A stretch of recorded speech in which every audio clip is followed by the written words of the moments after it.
Hello, welcome back to this podcast. It is Dan and Sarah on the Late Mike Show, and the last episode we spoke about becoming parents for the first time when our son Henry was born 4 years ago.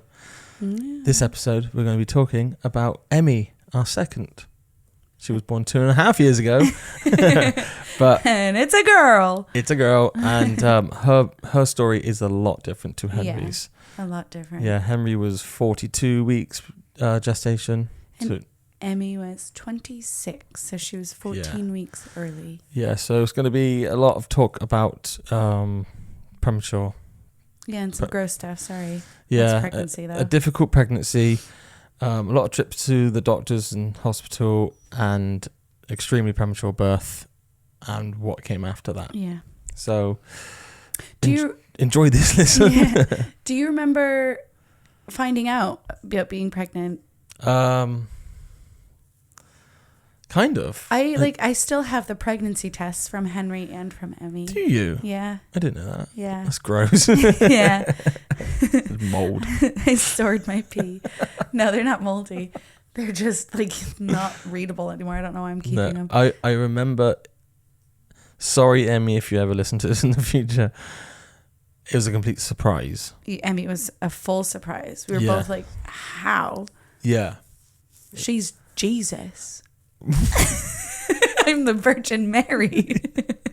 Yeah, it was like, have you been in a hot tub anytime? Like recently, what's going on here? It was a bit of a shock. A happy shock in the end. Yeah. But I wouldn't change. Of course not. I wouldn't change it for the world. She is the most gorgeous little thing. Yeah. I don't remember. I have to say that, don't I? I don't remember the first couple of weeks of pregnancy. I will say that, so we can skip over that part. But it was a really difficult pregnancy. Yeah, it was, because you felt different, didn't you? Do you remember you felt different from when?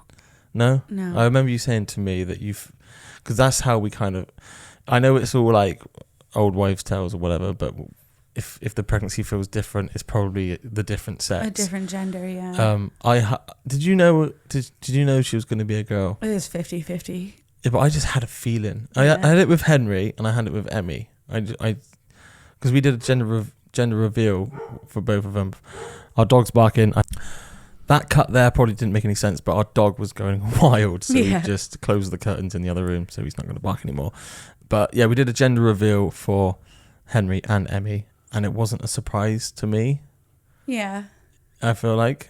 Was it a surprise to you at all? I don't I just feel like for both of them, I didn't have my heart set on anything because it's 50-50. I didn't have my heart set on it. It's a weird one. A feeling. I would have been happy if we had two boys, two girls, one of each, whatever. That's not what I'm saying. No, of course not. But I just had a feeling. But going back to why we're saying that was the pregnancy. I remember you saying to me it felt different for whatever reason. So that I probably put that in my head of, okay, it's probably a girl then.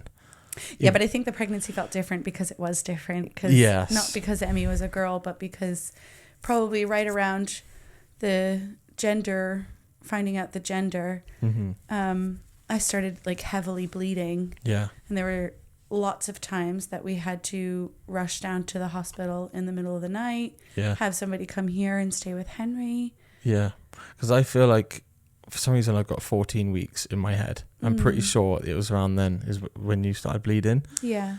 And I think, because first of all, we're thinking miscarriage. Yeah. You know, but we did go for a 16-week scan, even though the gender, we were waiting for the 20-week scan, but the 16-week scan we had, because that's when they found you had a what was it called? A subchronic hematoma. Yeah. That's what they thought it was. So it was the person doing the ultrasound. So in America, it would have just been an ultrasound technician.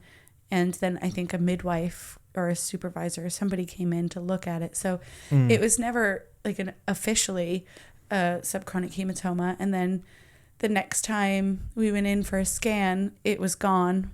And I was still bleeding. So This was bizarre. Yeah, it frustrates me not knowing what was wrong. But you did bleed a lot. A lot. So potentially it was like a pocket of blood that was just constantly bleeding. You know? But they would have, I feel like if it was a subchronic hematoma and it was continuously bleeding, you would have continued to see where the blood was coming from.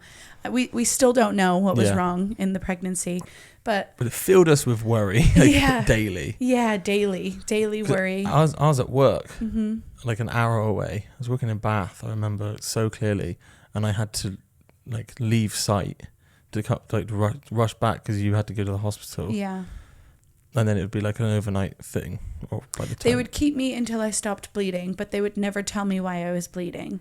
No, they never knew why. Yeah. It's not like they didn't want to tell you.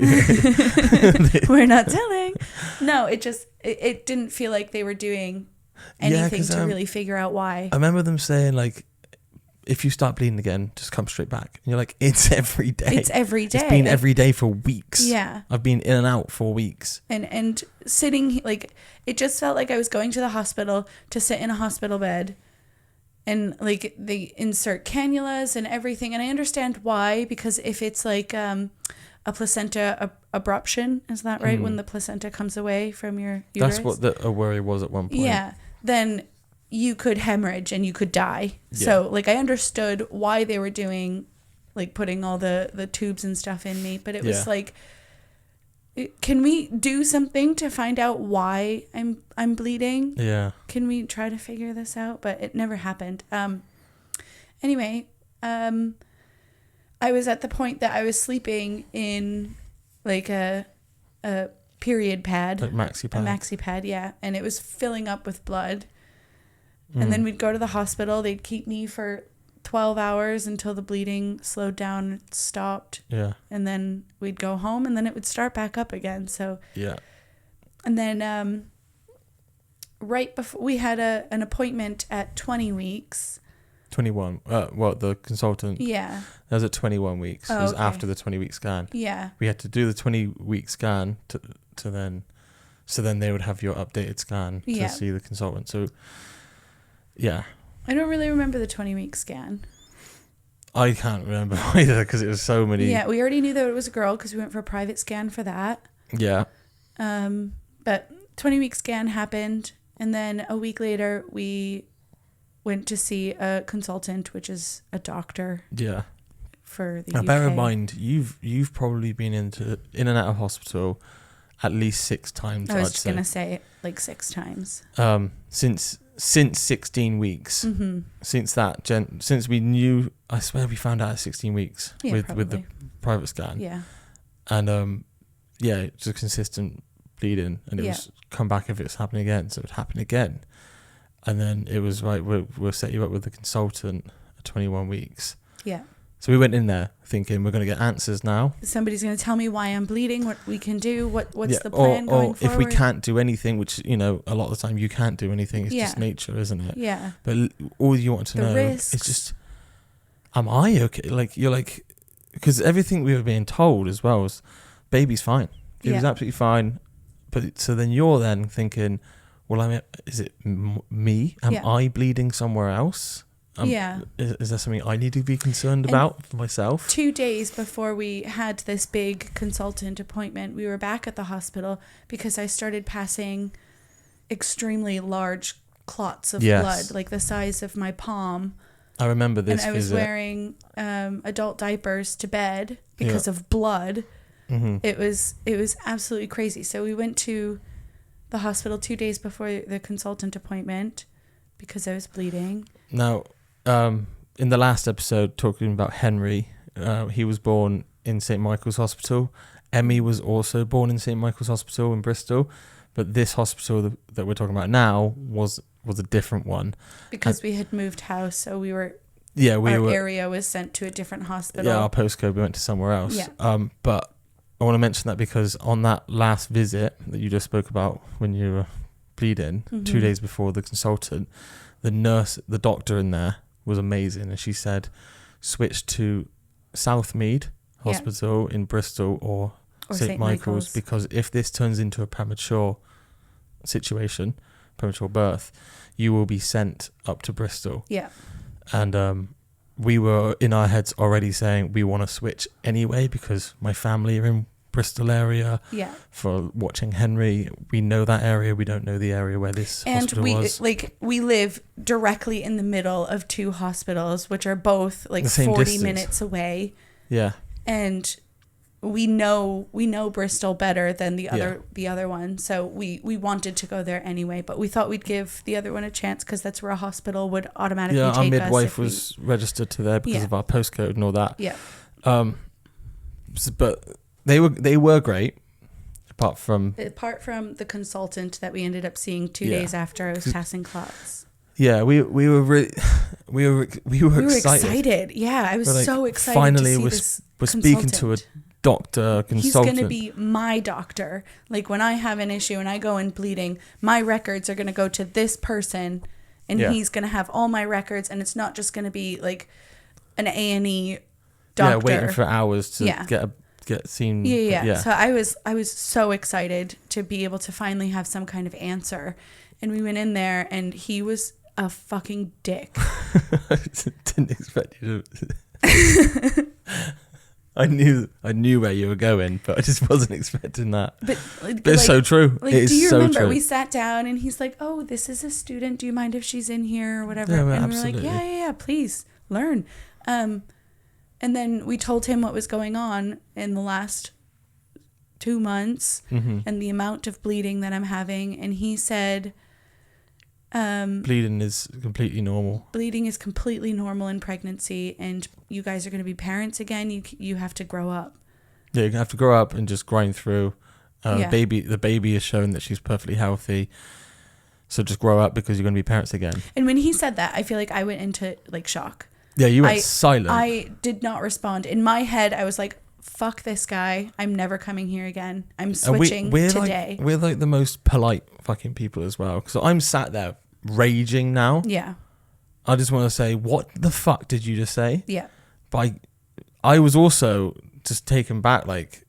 Did he really just say that? Yeah. I'm like reading the room, like there's a student there learning from this asshole. Hopefully she realizes that she's an asshole. And it was such a shock to the system. And I can't even remember. It was like a blur after that. And we walked out, and I just remember... I'm pretty sure I burst into tears when we walked out. Before you were in tears, I said to you, we're not fucking coming back here ever again. And I looked at you, and you were like fully crying. Yeah.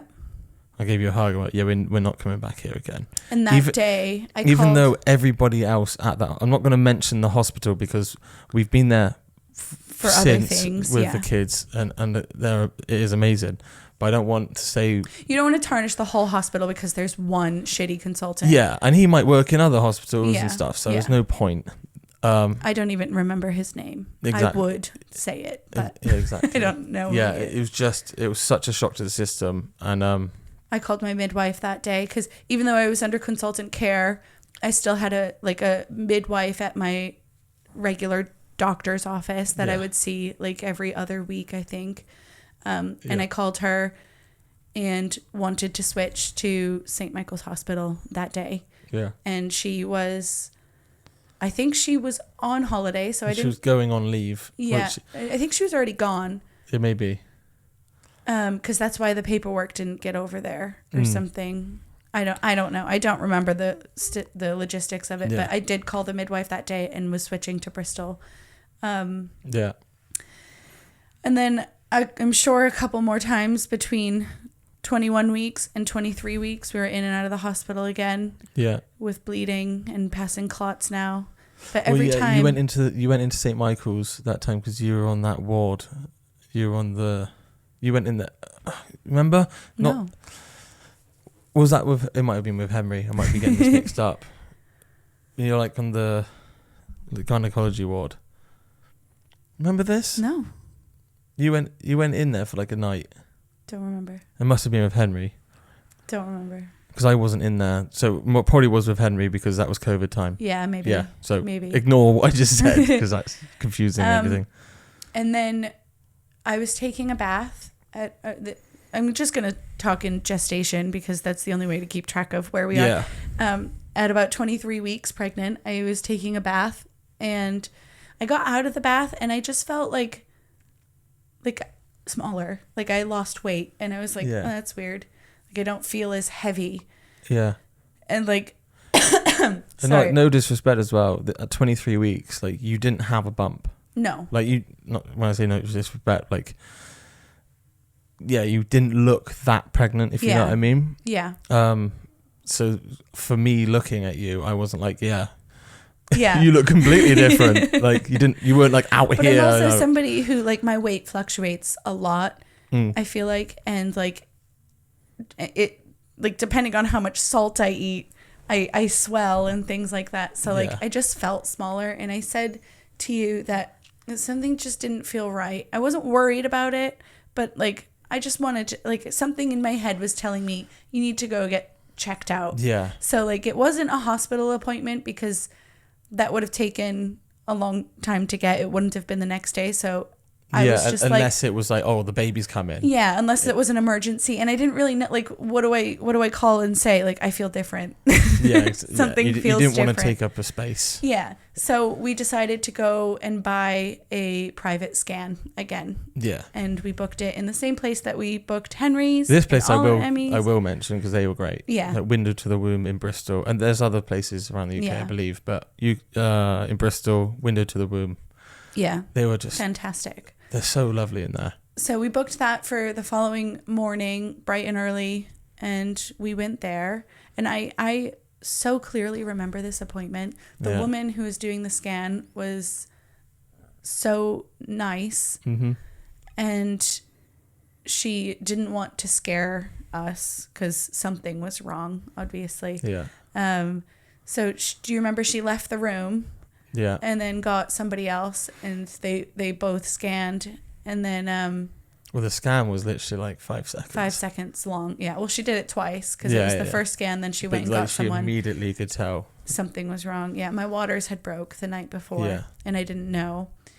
Yeah. And so Emmy had no amniotic fluid. Thanks. Yeah. That escaped me. So I'm glad that you said that. Yeah. So, like in every single movie ever, when the waters break, that means the baby's on its way. So that's where my brain was. Yeah. I was like, I'm sorry, what? I'm about to be a dad again today. It's too early. In Window to the Womb. We're not at a hospital. Yeah. So she called up the hospital. She referred us. Yeah, well, because we told her, we said, technically, I think our hospital is somewhere else, an hour and a half away. Yeah. And we're in Bristol, and that's 10 minutes away, and we're currently switching, but my midwife is on holiday. So I don't think they've sent my paperwork over. And she was like, we'll completely take care of it. We'll send a referral. You'll go to Bristol. You go straight there now. Go straight to St. Michael's. So we went to St. Michael's. Where did Henry go? Is that the time? You said it. Did your brother come pick him up? Yeah, my brother's wife picked him up, took him to my other brother, and he was wearing my niece's pajamas. Right. Remember? Right, yeah. And then, so he was admitted to St. Michael's Hospital. So at this point, we had told my family the waters are broke. Yeah. And we've got to go. I remember calling my mom crying on the way. Yeah, it's an emergency now. We're going to the hospital. Can someone pick up Henry? Yeah. So everyone's thinking we're about to have a baby. Well, and I was thinking we set up. Do you remember, like a couple weeks prior? Not to jump all over the place, but a couple weeks prior, we were really nervous. Set up a WhatsApp group. We set up a WhatsApp group with everybody who could potentially help take Henry, or just be there in an emergency. Did you like Dan, Sarah, emergency chat? Yeah. Because everybody knew that we're in and out of hospital. Yeah. And we had Henry to worry about. Yeah.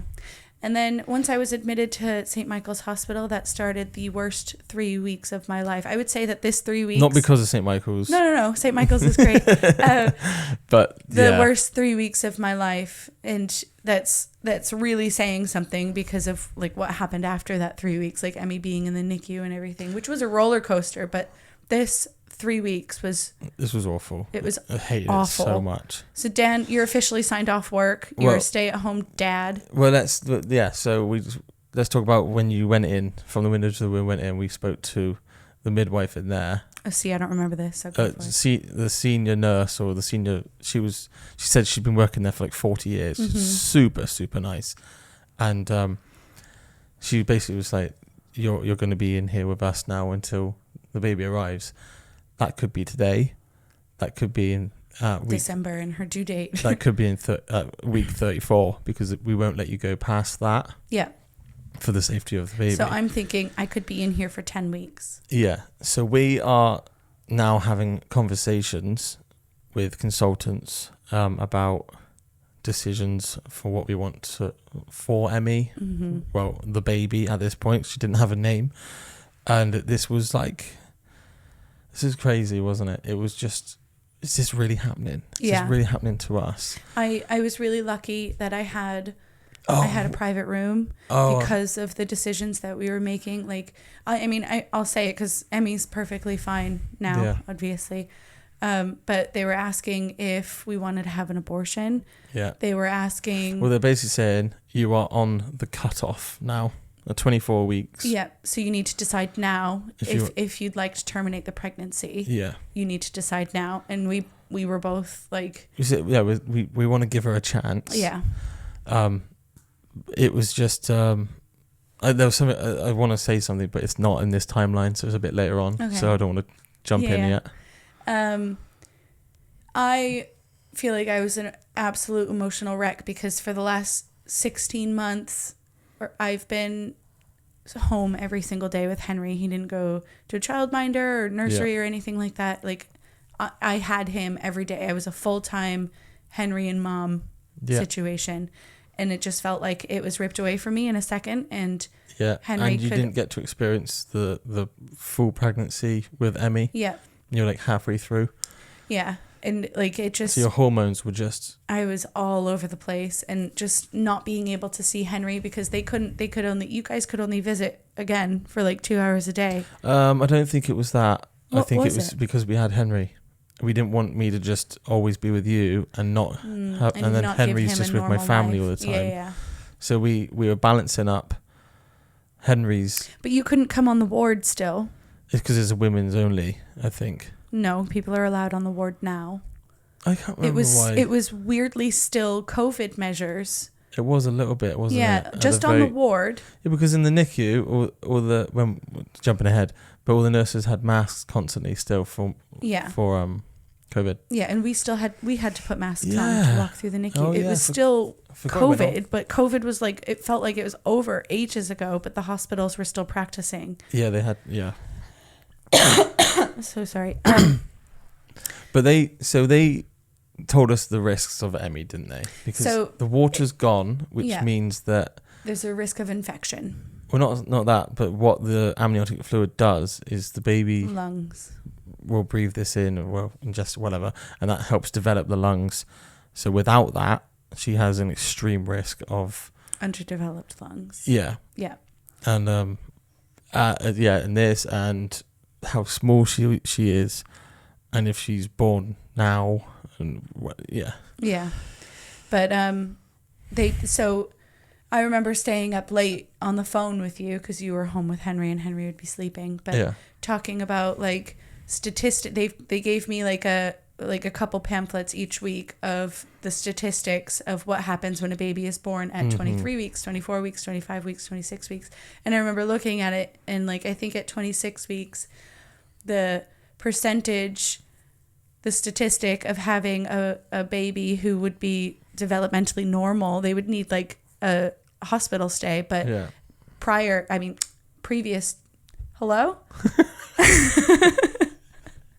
after the initial hospital stay, the statistics of them being like a fully functioning child and human was pretty good. It drastically jumps between 25 and 26 weeks. Yeah, like the jump is the insane. The difference between like 24 and 26 or something like that. So I was just hoping to get to at least 26 weeks, which we did, but so it meant though you were now in hospital. Yeah.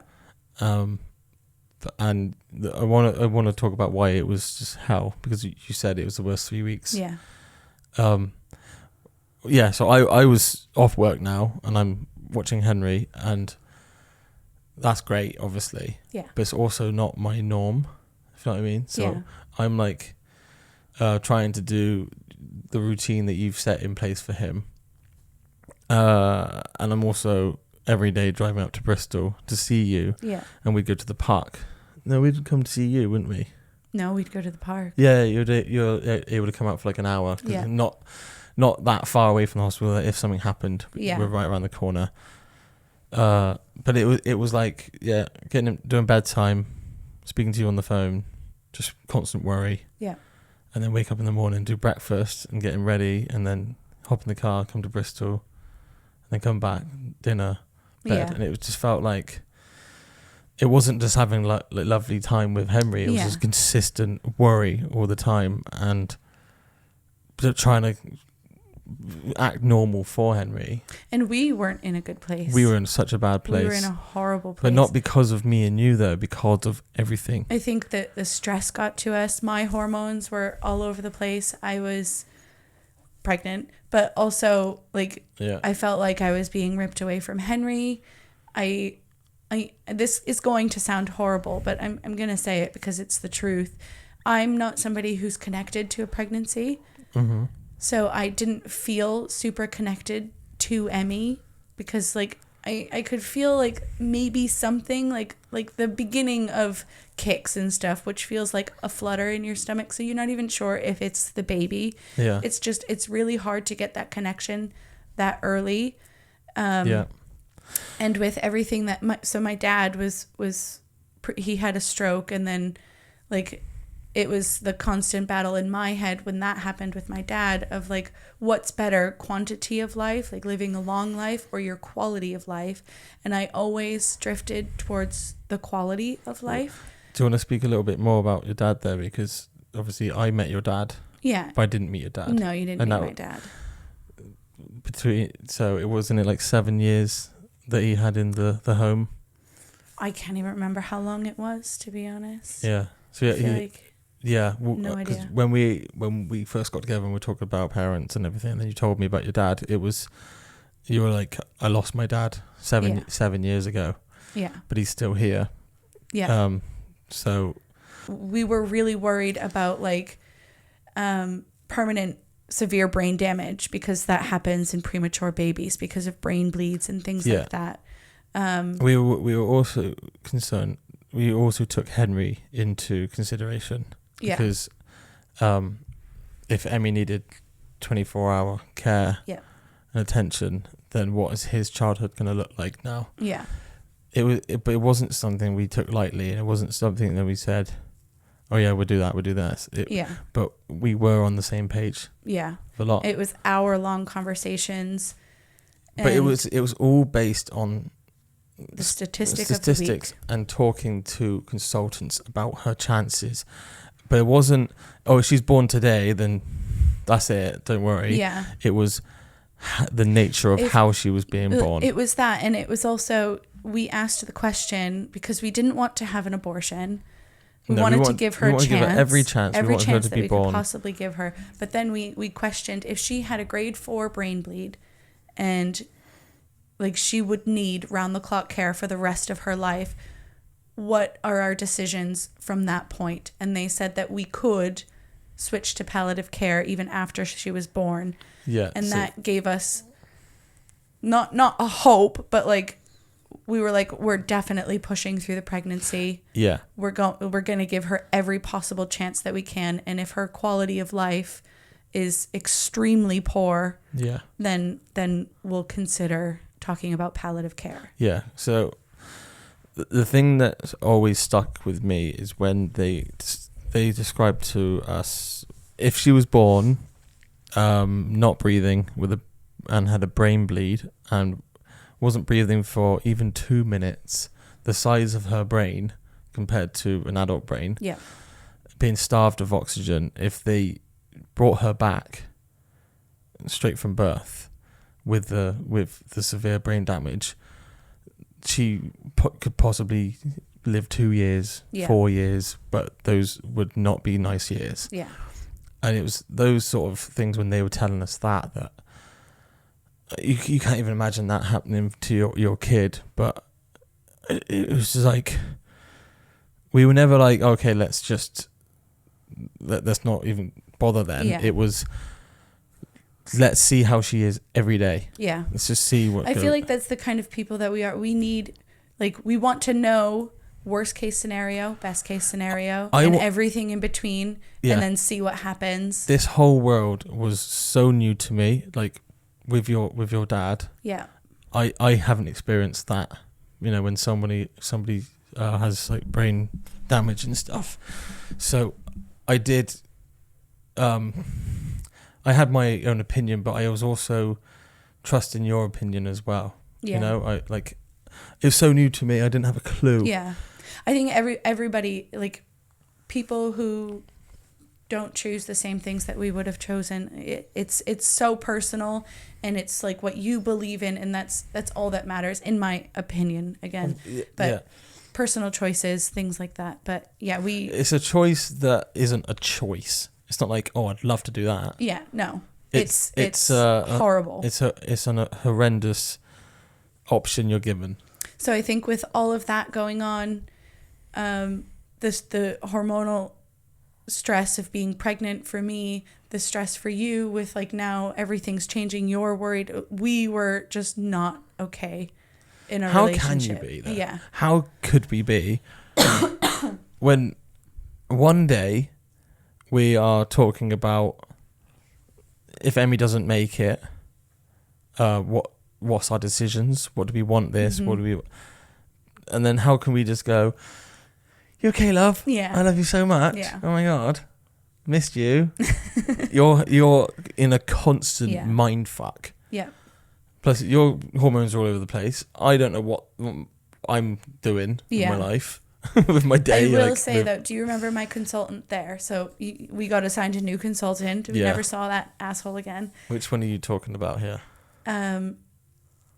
The guy or the girl, the woman? My consultant was a woman. There were several consultants that came in and out, but the person in charge of my care was a woman. It was not Beth. Beth delivered Emmy. Karen. I don't remember. Okay. She was lovely though. Yeah. Like, I remember. Oh, I do remember. Yeah. Yes, we didn't see her again. We have not seen her since being pregnant. I would see her when I was getting like some food, waiting to see you. She'd come down and ask you how you were doing. But she does all the way up to the birth, and then it switches. She was amazing. She was fantastic. I think her name was Karen. Might have been. I was having something happening. Diane. Anyway, like, it felt like maybe, like, it felt like tightening, not painful, so not contractions, but like it felt like tightening. And this was at the very end of the 3 weeks that I was staying. So I'm now at like 25 weeks, 6 days or whatever it was. And they brought me downstairs to the delivery ward to monitor me closely. And they gave me another fantastic doctor. He said, I would rather give you the magnesium and you not go into labor and you don't need it than not giving you the magnesium, because magnesium helps develop the baby's brain. Yeah. And that was introduced to the UK by, I can't remember her full name, but it was from a woman called Karen from South Africa that we had a meeting with on the ward. Yeah. And she was telling us about the science behind it and the case studies and all this. So we kind of had an idea about what the magnesium was. Yeah. And she said some people don't want to go for it, some people do. All I'll say is I don't know everything about it, but I'm so glad that we did. Yeah. Because if we didn't, I don't know if Emmy would be. Yep. And I got steroid shots in the butt, which helps develop the lungs. But James was the doctor who said, I'd rather be questioned tomorrow. Why did you give her the magnesium and the baby hasn't come? Yeah. Then why didn't you? And here's the baby. Yeah. So he potentially saved Emmy's life. But after that day, after being in the ward, I didn't have Emmy. And they were going to send me back upstairs to the women's ward. And this sounds so stupid now, like thinking about it. I wasn't going to be going back to my private room. I would have to be on a ward. You need to explain this private ward, because it sounds like you've got this private suite. No, I'm on the ward, but it's just an individual room. So I have 4 walls of my own with a door. And then next door, there's a bigger room with 6 to 10 women separated by curtains. It's first come, first serve. And you were there for 3 weeks. But it's also people who are making difficult decisions. Like the woman next to me. The woman next to me had a private room because she had complications in her pregnancy. Yeah, having those conversations about what you want, what decisions are you going to make about your child's life. Yeah. You can't be doing that with a woman next to you who's just got a new baby. Yeah. Yeah. You know. And then like if you lost your pregnancy, and then there's people around you with a newborn baby or like heavily pregnant, and being like, okay, we're gonna induce you now. Like it's so hard emotionally. So I was still like terrified that we were gonna lose Emmy. That we'd have to make really difficult decisions after she was born, and I wasn't ready to be separated from having like my own room to be able to talk to you. That was your one thing that you're like, you couldn't stand being away from Henry. You didn't want to be in there. Mm-hmm. Some days you felt like you didn't even need to be in there because you just felt absolutely normal. But at least you had your room. At least I could have those serious conversations with you and the consultants without feeling like everybody's eyes were on me in my difficult pregnancy. Even though that's not what people are like, but that's how you feel. But that's I'm sorry, but that is what people are like. If there was a woman next to me when I had just given birth to Henry, and the consultants were like, "So, are you considering abortion?" I'd be like, "The fuck?" You know what I mean? You'd listen because it's so quiet up there. Yes. You know, like it's so true. Like I wasn't ready to be that exposed when I felt so vulnerable. Yeah. And I decided wearing adult diapers as well. And I was like, I need to go home. I need a night with my son. I will come back tomorrow. Before saying this, just talk about when you would have the heart rate monitors on you each day, because every day you would have your vitals taken, and at like 8 o'clock in the morning and 6 o'clock at night. Yeah, because that's very important before you move on. Yeah. What? Because of that, going down to there and then bringing you back up, they were putting heart rate monitors on you to check Emmy, but they would do that like 8 o'clock in the morning, and then at 6 o'clock at night. But sometimes it was like 8 o'clock at night as well, because there's so many. Because they're so busy. They're so busy. Nothing against the nurses. No, of course, but they were constantly monitoring Emmy's heart rate in case it changed or dropped. Yeah. Because then you'd have to.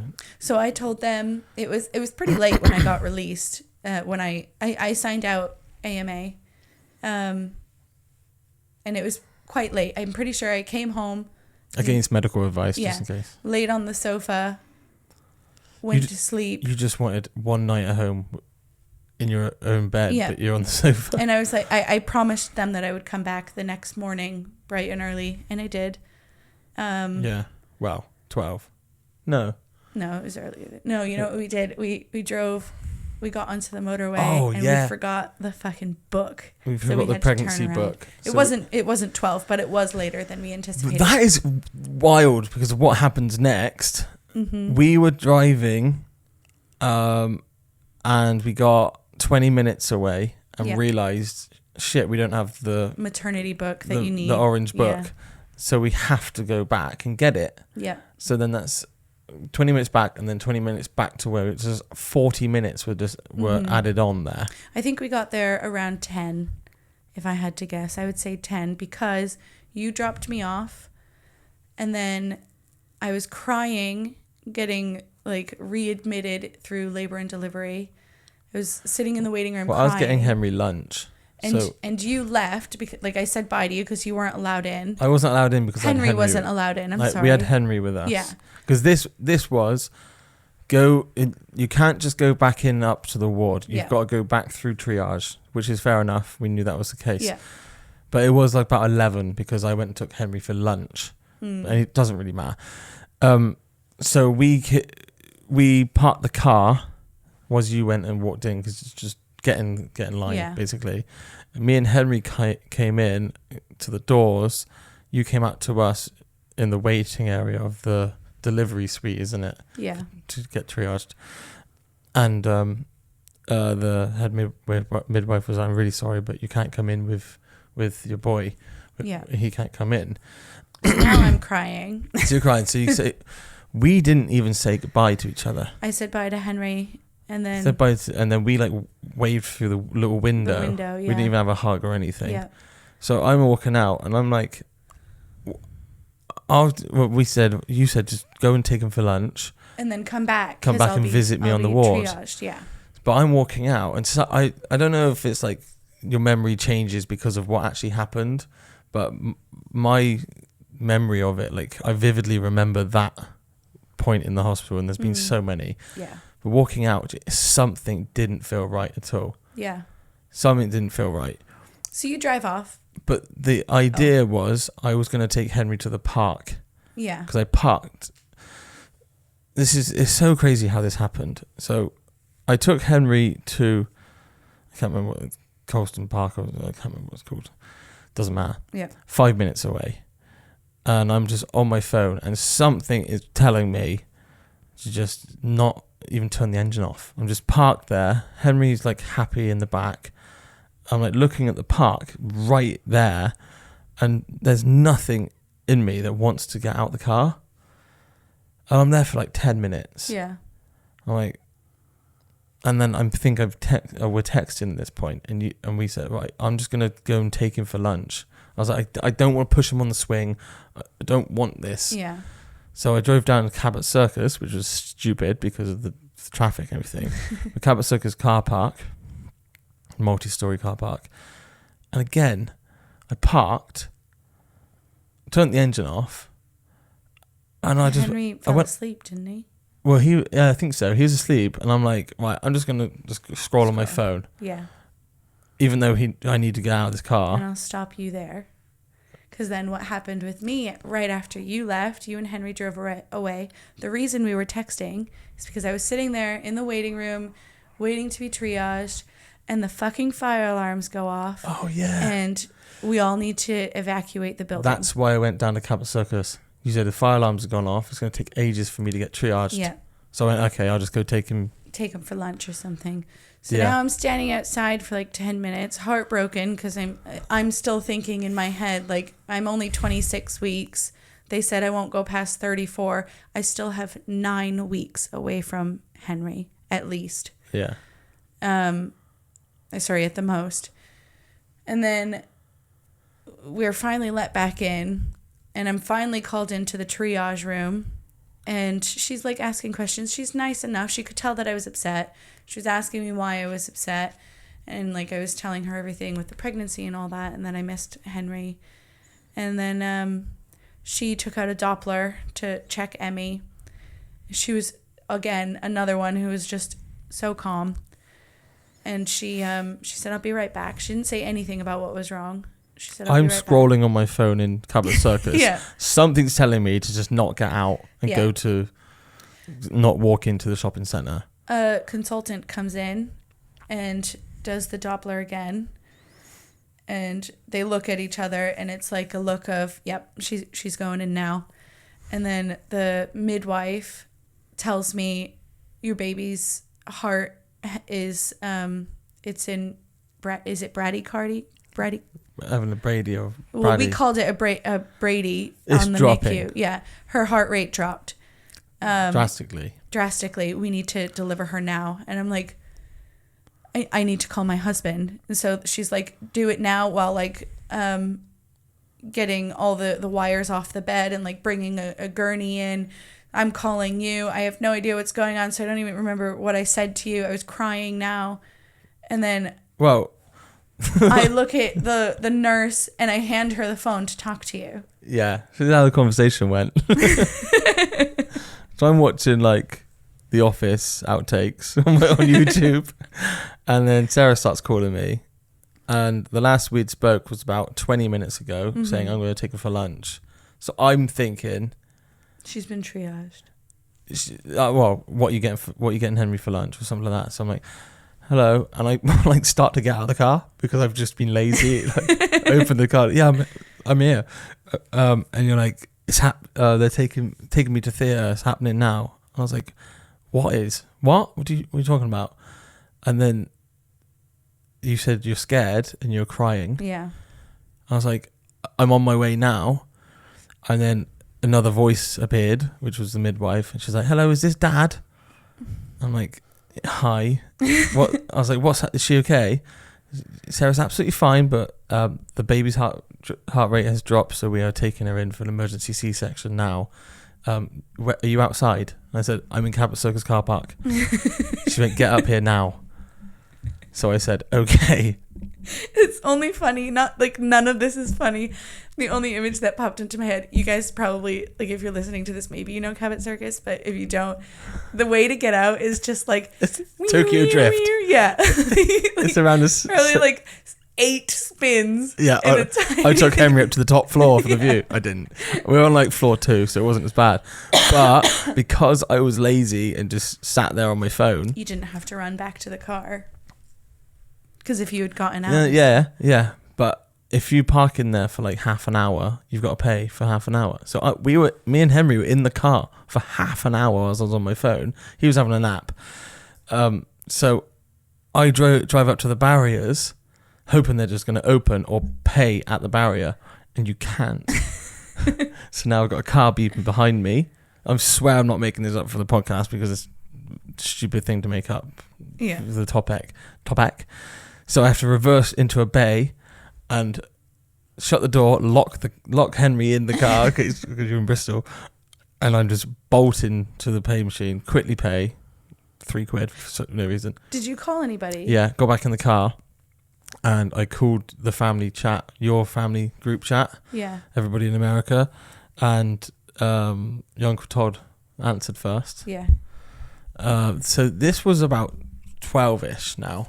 12 o'clock. So what time would it have been for them? 7? 7, yeah. 7 a.m., yeah. So he answered first. Everything okay? And then your sister, Shauna, answered as well. And like everyone just immediately answered. So then I told everybody, I've just been called. I'm 10 minutes away from the hospital. And Sarah's going in for a C-section right now. Emergency C-section. I'll let you know what's happening. And I was I was in tears. They could probably hear it in my voice. And like all of them just said, like, let us know, like, she'll be fine. Just let us know as soon as you can.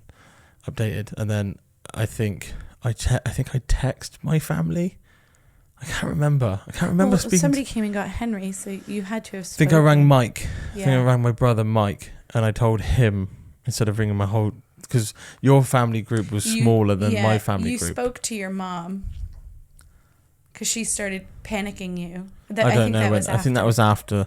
So anyway, I come up the hill, and the parking in St. Michael's is a nightmare, isn't it? We go up. If we turn left. Doesn't matter. Yeah. No, I'm just saying, turn left where Cots for Tots charity house is, and there's just an empty bay right in front of me. Straight into their park. I'm running down with Henry in the pushchair. I get to the doors, and the call was literally like 12 minutes ago. Yeah. And I buzz, and I say who I am, say who you are, and the midwife comes to the door, opens it with the white, straight face, just would you like to come into this room? So I'm thinking, I don't know what I'm thinking. I'm thinking you're going to be in one of the ward rooms, like where we've had Henry born. Yeah. So I go in there, and there's no bed in there. It's just an empty room with a chair and a little table for me. She's like, everything's fine. The baby's your daughter's been delivered, and I'm like, already? Hang on, because we haven't covered my half of this story.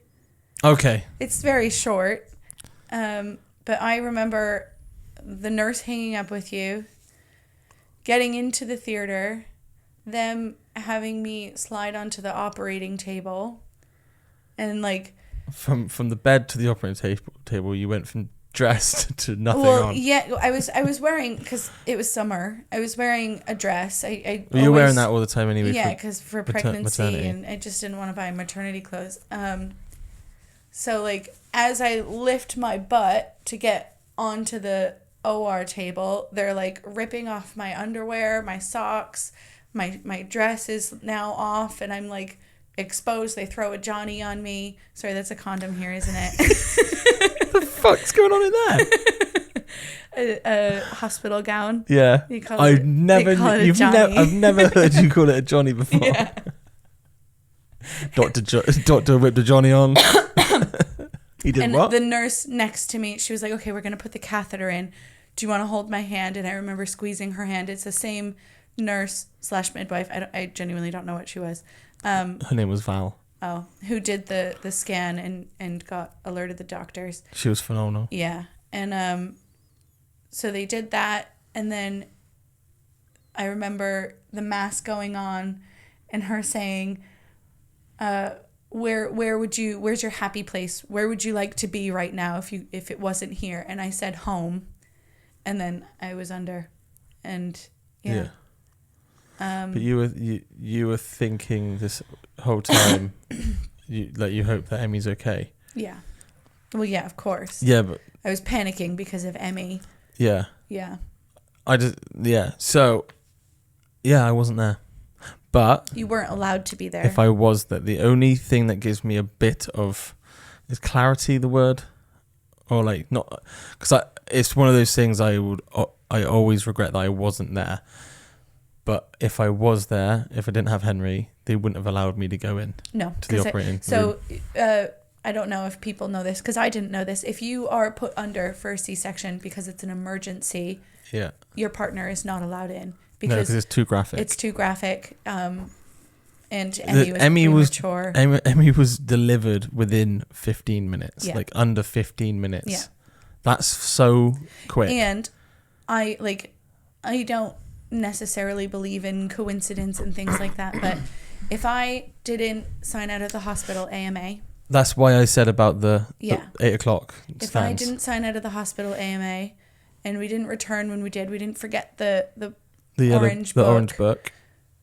They didn't have a fire alarm. And they didn't have a fire alarm. She might not have. So they wouldn't have put the Doppler on at that time. And having a bradycardia, I think that's what it's called. When your heart rate drops, it happens and then it stops happening typically, because Emmy had them in the NICU a lot, and it would happen for like what felt like 5 minutes, but it would really be like maybe 30 seconds, and then her heart rate would go back to normal without any intervention. Yeah. So if they didn't catch it at that moment, you would have waited until possibly 8 o'clock at night to be scanned, and there might not have been a heart rate. Yeah.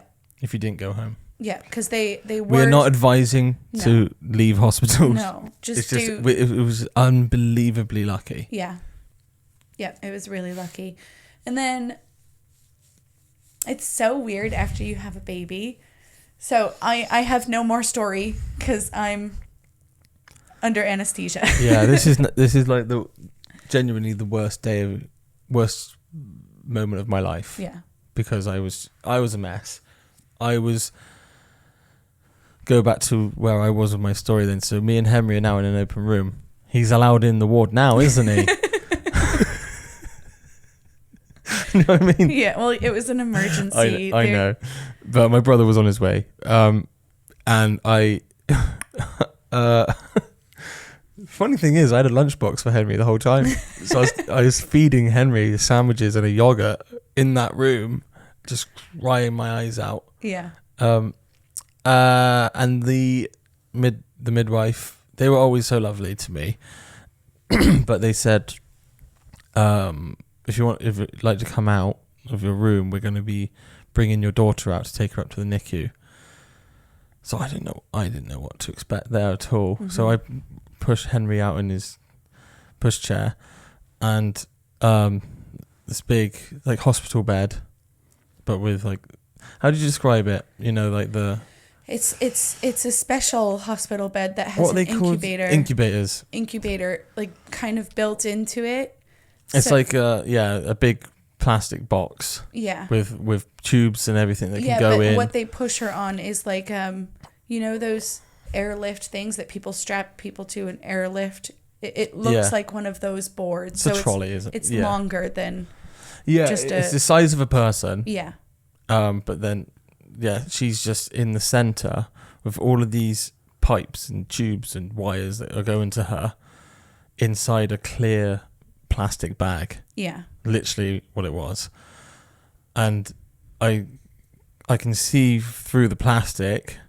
I can just see like from like her mouth to her eyes. It's all I can make out. Mm-hmm. This tiniest little head I've ever seen.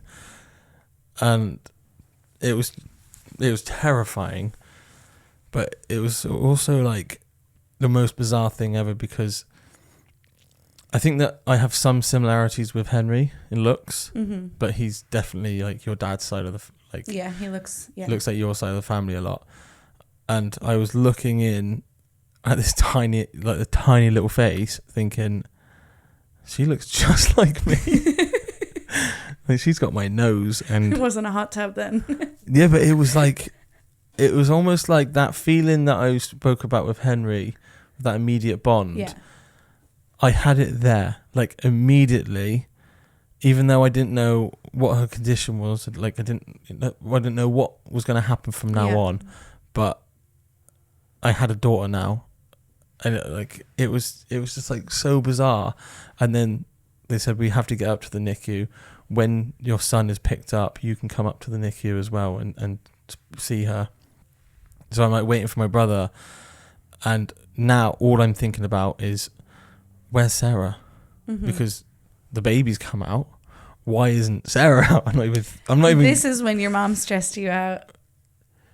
I don't want to talk about it because I can't remember it exactly. I spoke to her on the phone, and so. Because I was like, when is Sarah going to come out? And they said, well, she's still in theatre because we're stitching her up. Yeah. And it takes time. Wasn't even considering that. I'm like, oh, the baby's here. Where's Sarah? Like, how long is this going to be? And then Mike picked up Henry. He gave me a hug. And I think it's like the first time since we were kids that I cried in front of Mike. Yeah. And then on the way down back to the hospital, I knew that you weren't coming out for a while. Mm-hmm. So I rang my mum and told her what I've just said on the podcast. And she said, where's Sarah then? I went, she's still in theatre. And because she's just had an emergency C-section, she's still being operated on. And my mum knew about the bleeding and the pregnancy and the potential hematoma and this pocket of blood, whatever. And she somehow took that of, they can't stop the bleeding. Yeah. Or something like that. Yeah. And so she said to me, they can't stop the bleeding? Like, is the bleeding still happening? And I'm like, what are you on about? But I don't know if I was like angry at her or anything like that. So I don't really remember it. Oh, if you know what I mean. Yeah. At the time, I probably told you, but yeah, it was nothing. So I went back in and I went up to the NICU now and saw Emmy in the actual NICU for the first time. And what's crazy is like I was taken up there with a midwife, and I had no idea how I got there. Like the whole route, no idea. Yeah. And I actually did the same route when Henry got his first jabs when he was born. Yeah. So both times I've been in the NICU, I was like, where in the hospital actually is this? So I went in and I saw her and I was allowed to actually touch her. Yeah. Which I didn't think I was going to be allowed to do, but you were. And yeah, she was the size of my hand. Do you remember how much she weighed? 1.8. 1.8 pounds. £1 pound 8, yeah. £1 pound 8. I actually got a picture, I think it was like a couple of weeks after she was born, of my wedding ring.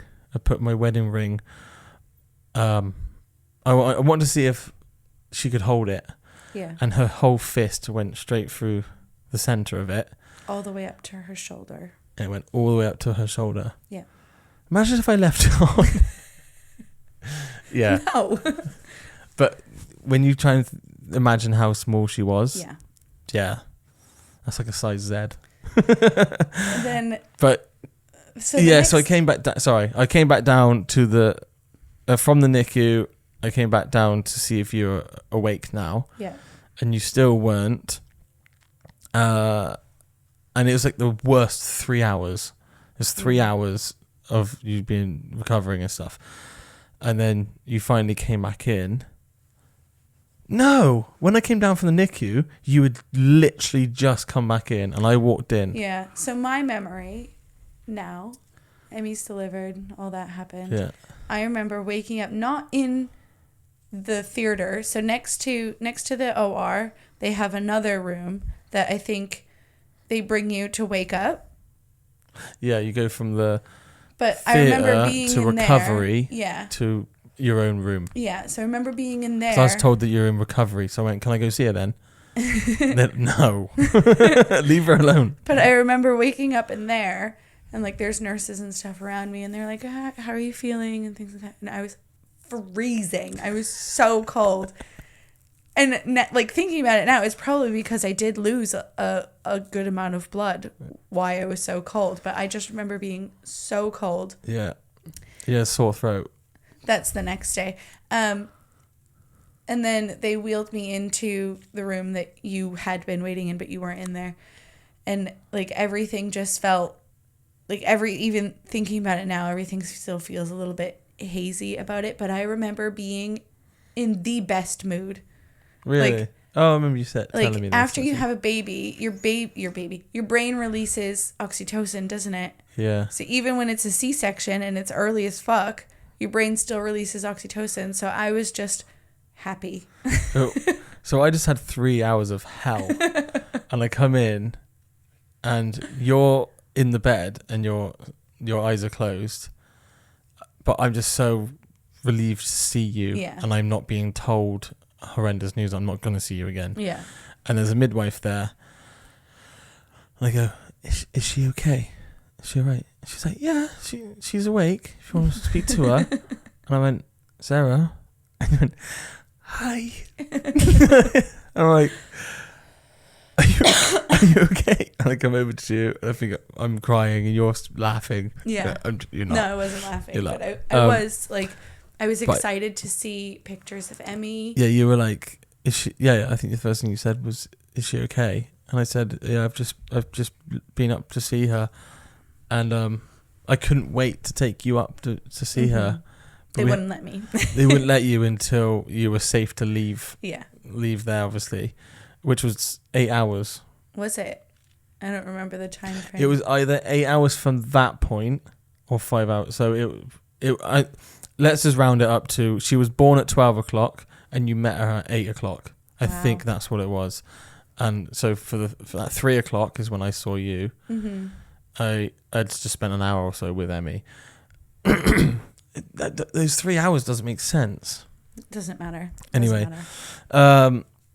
so yeah, those 5 hours was with you, like your blood pressure going back to normal and stuff like that. Like calling my mom and stuff. I remember that. Yeah, they were saying, we will wheel you up. Yeah.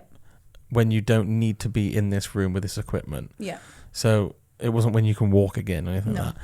So the first time you met Emmy was in a hospital bed. Yeah. Yeah. Which was like crazy to think about now because we got so used to the rooms, didn't we? Mm-hmm. And the room, it's so small. So small. Yeah. So they made space for you to come in with a hospital bed. Yeah. They're just incredible there. Yeah. They really, really are. And then so I met Emmy and like I feel like I was still woozy because I remember like touching her and I remember that I believe it was, what's her name? Lucinda? Yeah. It was her who was the first midwife that I had met. Mm-hmm. But for me, it wasn't her. They're not midwives. They're nurses. Yeah, they're nurses. They're nurses. She was the first NICU nurse that I had met. And she was telling me like all the things like, don't rub her because her skin is really sensitive, but you can touch her. Just put your hand on her. Yeah, and here's this cream to rub over her skin. Yeah. Ugh. And like I don't know what it was about it. Just minimal stuff because like I'm in a hospital bed. Like I'm not taking everything that she's saying in, and I think she knew that, so she was keeping it really simple.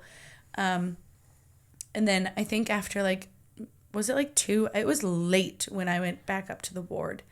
like where I had to go, because I'm not allowed to stay on the NICU with Emmy. No. I have to go to recovery. Right, so it was like 8 o'clock and we were there for like an hour, let's say.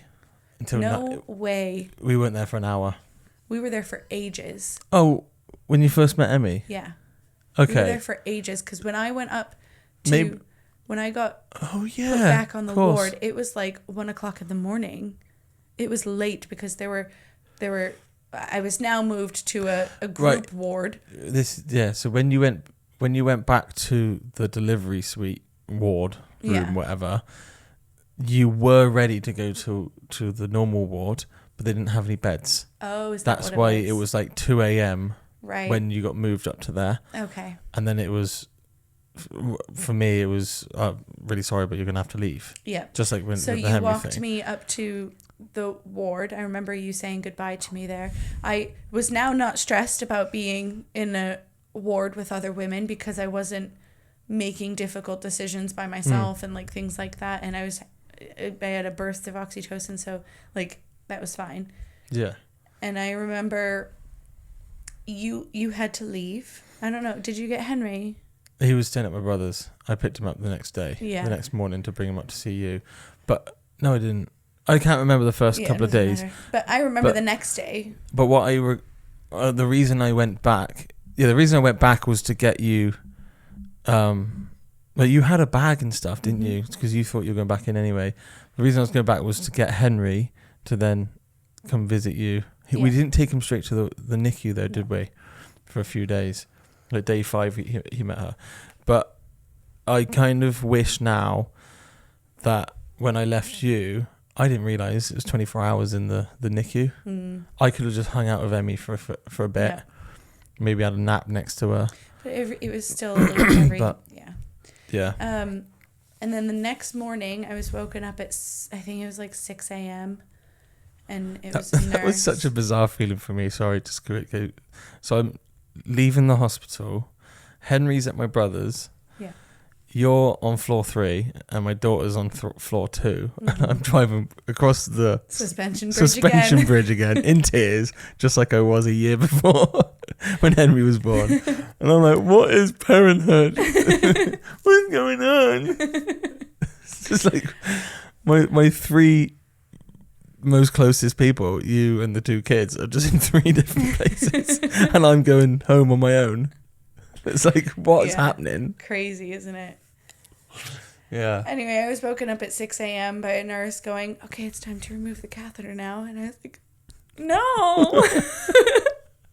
I'm sorry, but like, after you have surgery, getting up to pee is probably the most obnoxious thing that you ever have to do. So like having to never have to go pee is pretty great.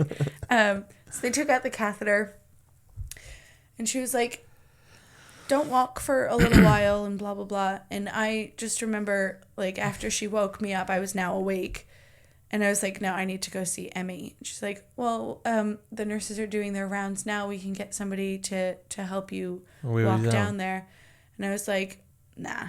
I'm not waiting hours for a nurse to be free to walk me down to the NICU. Like, I know that they're doing rounds, and I'm not somebody who's going to be like, excuse me. So yeah, and you're like, it doesn't matter if it takes me 20 minutes to get there. Yeah, it'll be faster than waiting for the nurses to finish their rounds. And you don't want to make someone wheel you all the way down there if you don't need that. Yeah. So. And once you're next to Emmy, you're just sat there. Yeah. So I walked down to the NICU by myself. And that's when, like, I feel like I really met Emmy and, like, I don't remember who the nurse was. There's no point in, we had a different one every single day. Every day, yeah. There was like a big handful of them that we do remember. Yeah. We visited since, like, a few times for various reasons. And we've gone into the NICU and just said hi. Well, to stop this video from being... 5 hours long. Our NICU journey was Well, do you want to cover that in another episode? Because there's a lot to talk about. Is there? It's 3 months of like the charity house. Yeah. The people we met. Yeah, but we're not going to like talk about. We're not talking about. They're not talking about. Tired. We won't mention names, but they're a big part of our story, and we're still friends with a couple now. Yeah, that's true. Well, we see them still. Yeah. We're friends with them. No, when I said a couple, I said a couple, it either meant a couple of parents or a couple as a couple. Yeah. Yeah, we're still friends now. Yeah. But I feel like there is a lot to talk about. Okay. And Emmy's story is a lot longer. And who Emmy is today. Yeah, that's because we haven't, like, we've spent an hour talking about the pregnancy and her birth. I think it'd be nice to do a part 2. We kind of needed that hour though, it was reflecting. We'll watch this back and go, we didn't need to talk about that. We could cut that bit out. Yeah, but like I do feel like I remember this will be like, so Emmy's now in NICU. And we're like kind of scattered all over the place. I think that's a good place to leave it because that transitions for the next episode of where we go and how we get there. Yes.